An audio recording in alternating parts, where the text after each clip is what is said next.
ज्ञान प्राप्ति के सभी साधक मित्रों का अभिवादन करते हुए आज का ज्ञान ध्यान शुरू करते हैं।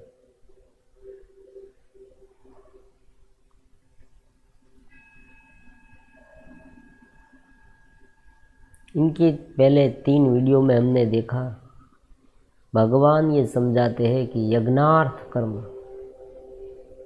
कर्म तो करना है, लेकिन कर्म इस तरह से करें कि साधना में हमारी बढ़ोतरी हो, और जो कर्म साधना के लिए है वो ब्रह्माग्नि में हवि की तरह है।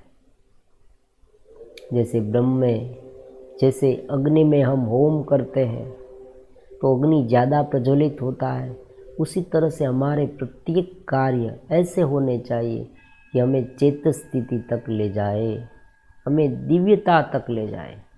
ऐसे कर्म होने चाहिए। इनसे आगे परमात्मा अलग अलग प्रकार के यज्ञ के बारे में समझाते हैं। जप यज्ञ, तप यज्ञ, नाम स्मरण, वो भी यज्ञ है।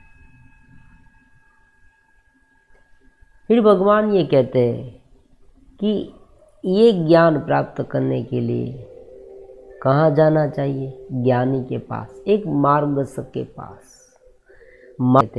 अब आगे इनसे भी महत्वपूर्ण बात है, अपि चेदसि पापेभ्य सर्वेभ्य पाप कृतम चेत सर्वभ्य पापेभ्य।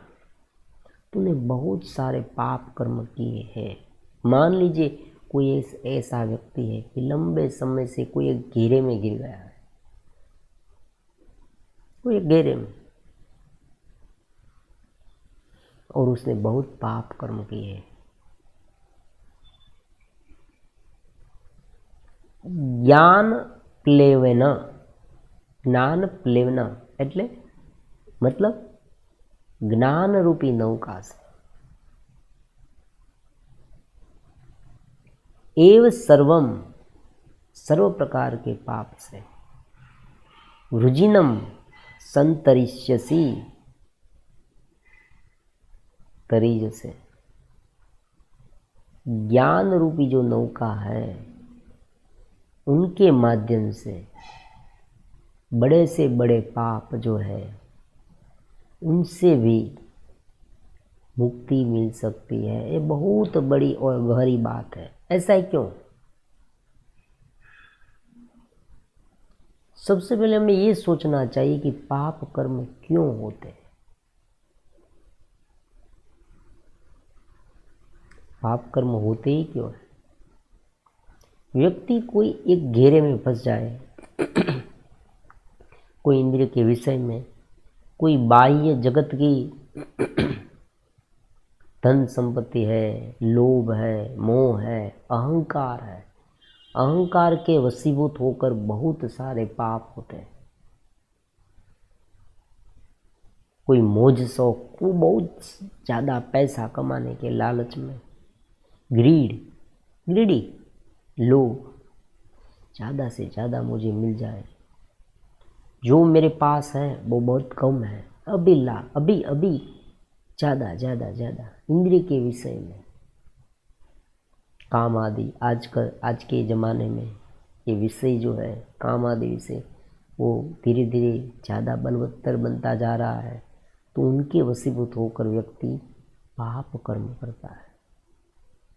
कोई एक वृत्ति के साथ इतना कनेक्ट हो जाए कि व्यक्ति पाप कर्म करने लगता है।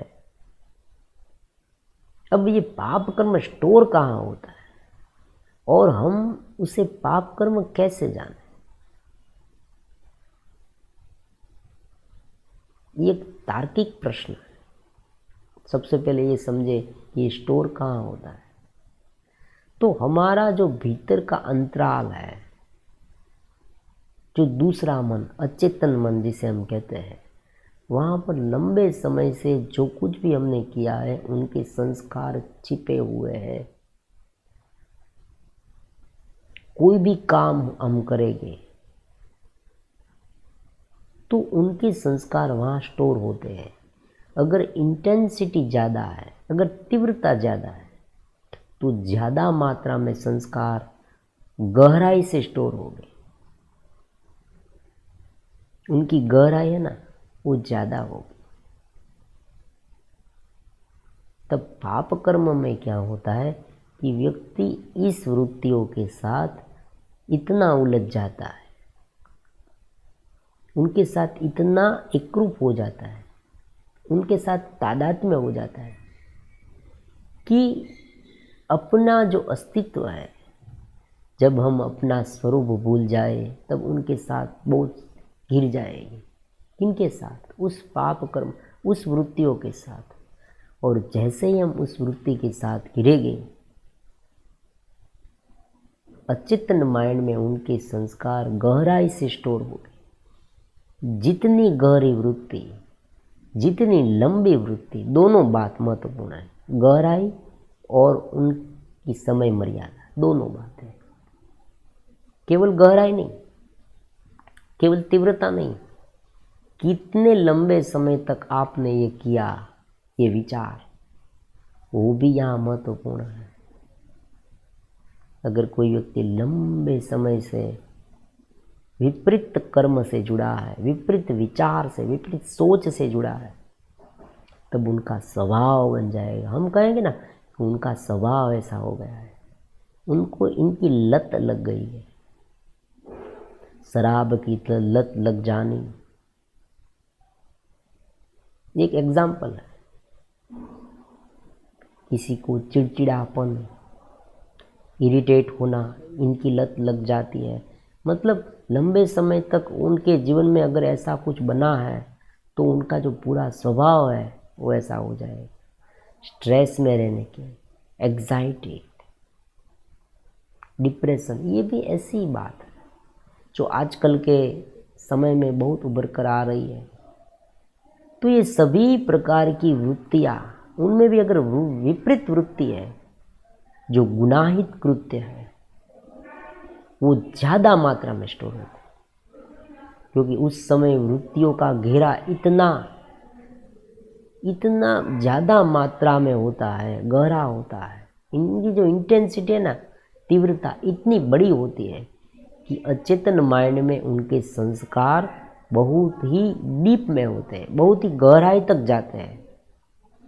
अगर वो लंबे समय तक चलता रहे तो एक पाप कर्म का घेरा बना लेता है, उसे ही पाप कर्म कहते हैं। वो नष्ट नहीं होता, आप चाहे कितना भी प्रयास करें। आप मान लीजिए कोई संत पुरुष है, कोई ज्ञानी है, उनके साथ कनेक्ट होते जाए तो शुरुआत में आप शांत हो जाएंगे, लेकिन जैसे ही आपकी संकल्प शक्ति थोड़ी सी भी कमज़ोर हुई कि तुरंत वहाँ से कोई ऐसे वैसे संस्कार जाग जाएंगे और फिर से हमें उस पाप भूमि में ले जाएंगे।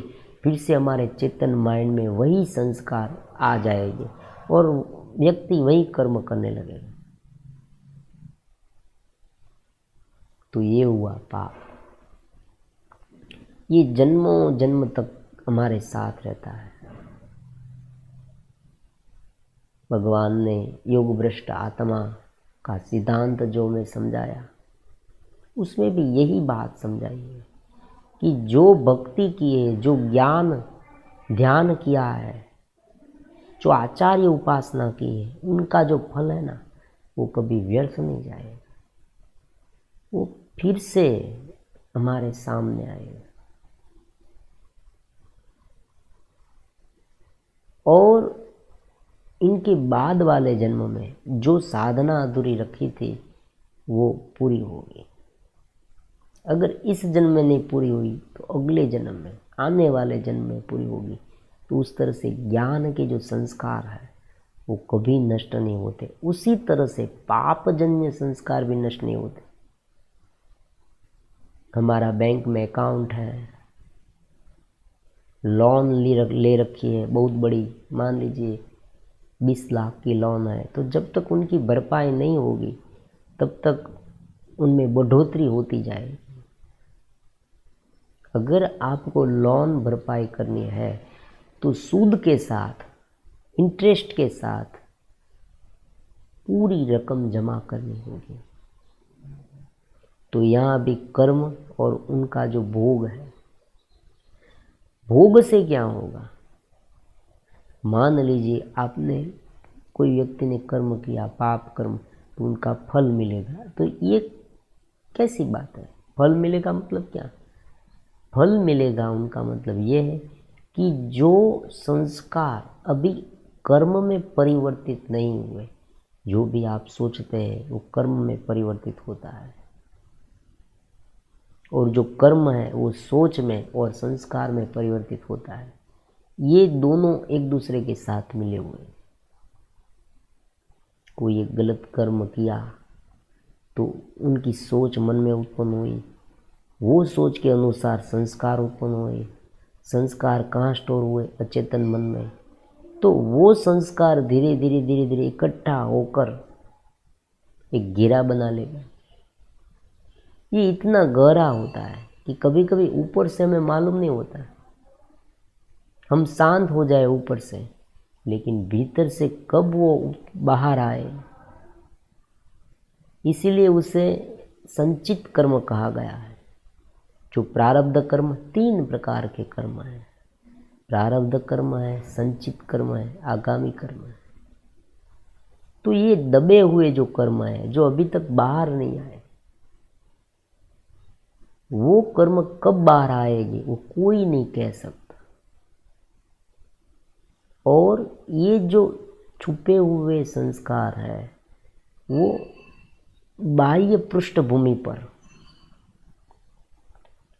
जब परिवर्तित होते हैं, मतलब प्रकट होते हैं, उसे ही कर्म का फल कहा गया है।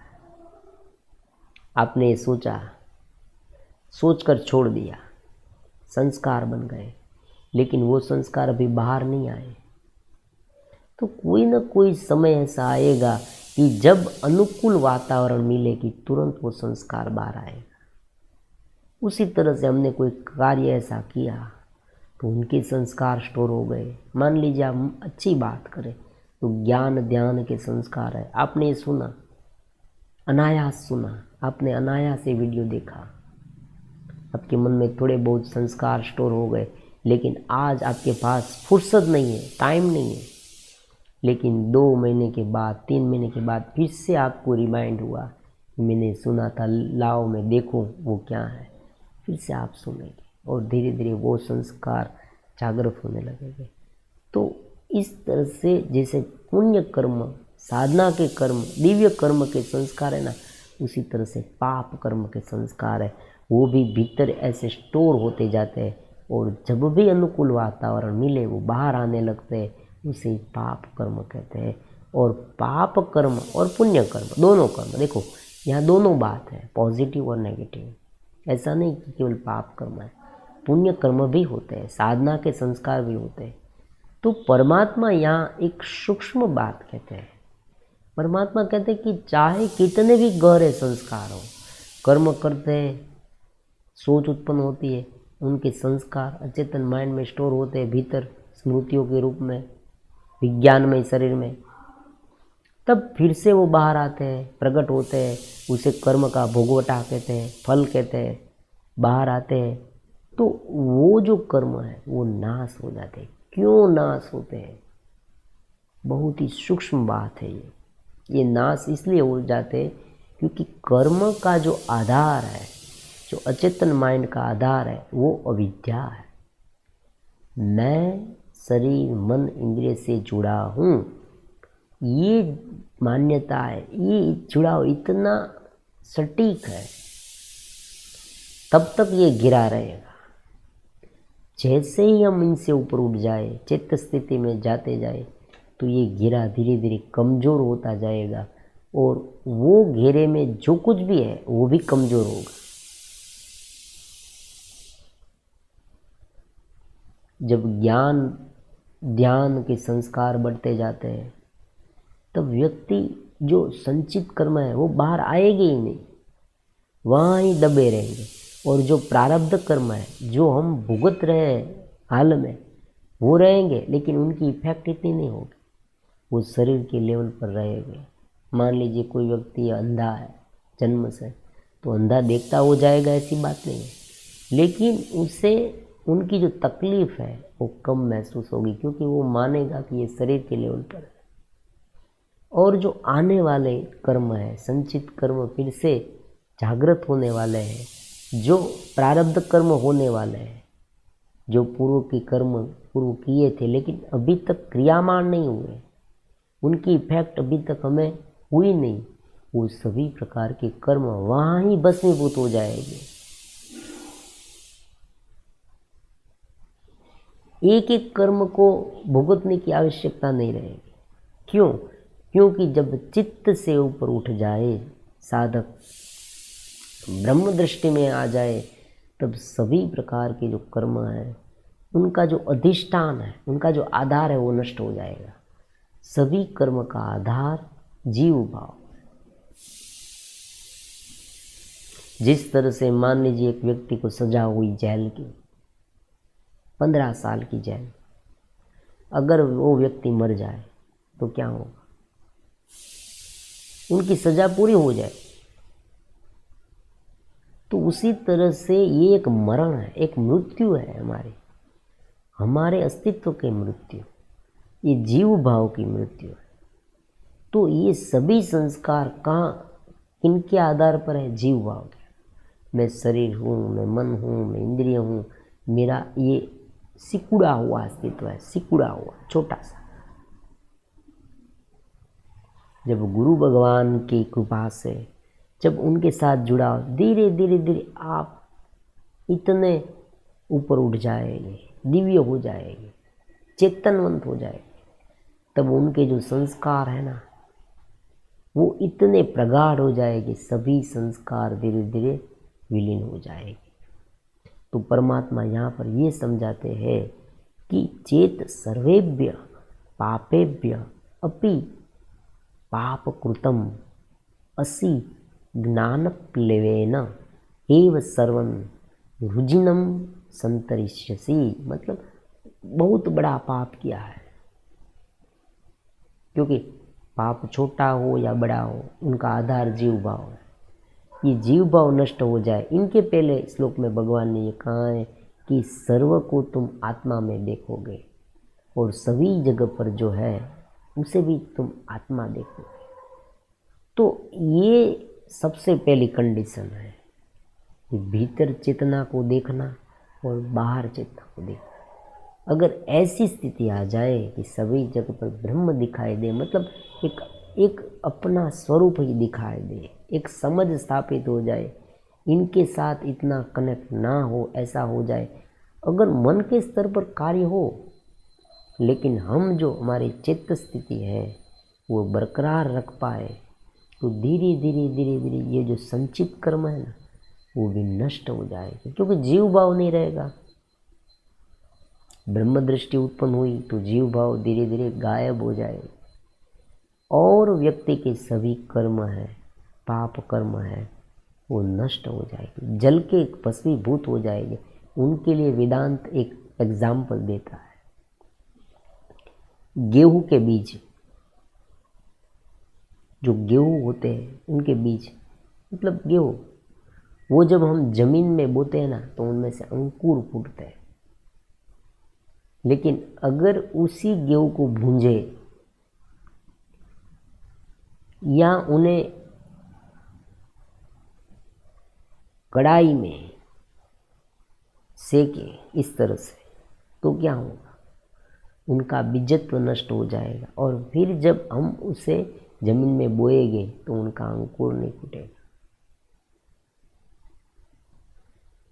गर्मी से उनमें जो बीजत्व है वो नाश हो जाएगा। उसी तरह से ज्ञान की अग्नि से ये सारे जो कर्म है, जीव भाव है, वो जैसे ही नष्ट हो कि सभी प्रकार के कर्म अपने आप शांत हो जाएंगे। जो जहाँ थे, जो स्वरूप में थे, वहाँ लीन हो जाएगी, एक रूप हो जाएगी, उनकी अलग अभिव्यक्ति नहीं रहेगी। अब यहाँ एक 2-3 प्रश्न उत्पन्न होते हैं साधक के मन में। कोई साधक ऐसा कहता है कि अगर ऐसा ज्ञानी पाप कर्म करे तो, मान लीजिए कोई व्यक्ति ऐसा ज्ञानी है, वो कहता है मैं इतना ऐसा ज्ञानी हूँ, और वो पाप कर्म करने लगे तो ऐसा हो ही नहीं सकता। तो क्या होगा? ऐसा इसलिए नहीं होता कि जब व्यक्ति पाप कर्म कब करता है, विपरीत कर्म तब होते हैं जब कोई एक घेरे में फंसता है। हो सकता है कि वो अस्तित्व उनके पास कोई कर्म कराना चाहे, लोक संग्रहार्थ, तो उनका दोष उसे नहीं लगेगा। लेकिन अगर वो अपने घेरे को पकड़ेगा, मतलब अपने संकुचित वृत्तियों को, अपनी इंद्रिय के विषयों को पूर्त करने के लिए दूसरे व्यक्ति को परेशान करने लगे और कोई विपरीत कर्म करने लगे, तो वो तुरंत ब्रह्म दृष्टि से च्युत हो जाए। ये बहुत महत्वपूर्ण बात है। तो उनको पाप कर्म असर होगी। घेरा अभी तक पूरी तरह से नष्ट नाबूद नहीं हुआ है। ब्रह्म दृष्टि में ही ये सभी कर्म भस्मीभूत हो जाते हैं। ज्ञान रूपी नौका से ये सारे कर्म से व्यक्ति तैर जाता है, ऊपर उठ जाता है। लेकिन जैसे ही वो विपरीत कर्म फिर से वो घेरे में फंसे, तो सभी प्रकार के जो कर्म हैं वो फिर से उनको घेर लेंगे। शुरुआत में ऐसा होता है। देखो, कोई भी साधक तुरंत ब्रह्म दृष्टि में नहीं जा सकता। ब्राह्मी स्थिति प्राप्त करने के लिए बहुत लंबा समय लगता है। धीरे धीरे चेत स्थिति प्राप्त होती है। लंबे समय तक साधना करते करते रहने से ये दिव्य दृष्टि प्राप्त होती है, वो समझ प्राप्त होती है। फिर वो समझ जाता है कि सभी जगह पर परमात्मा है, और जो विषयों से, इंद्रिय के विषयों से जो कर्म होता है वो नाशवंत है। ये पूरी साधना की बात है। लंबे समय तक जुड़ेंगे। और यहाँ एक दूसरी बात भी है कि ऐसी बात नहीं कि पूर्ण ब्रह्म दृष्टि प्राप्त हो जाए।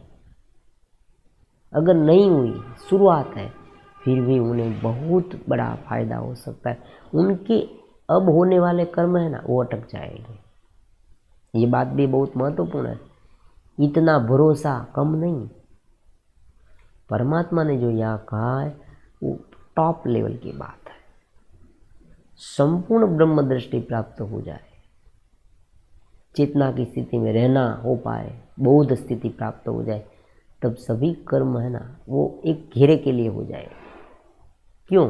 क्योंकि ये शरीर के लेवल पर कर्म किसे असर करते हैं, इफेक्ट करते हैं शरीर को।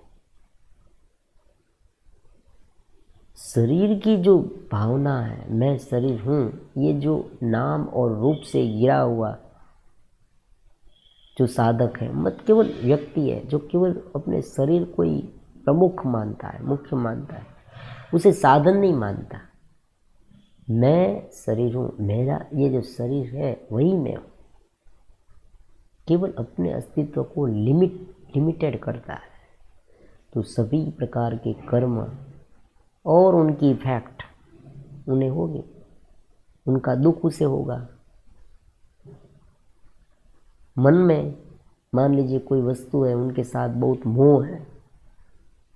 कोई वस्तु आपके पास है, उनका बहुत मोह है, आपको अत्यंत मोह है, तो वो वस्तु को कुछ नुकसान हो, कोई तुरंत आपको दुख होगा।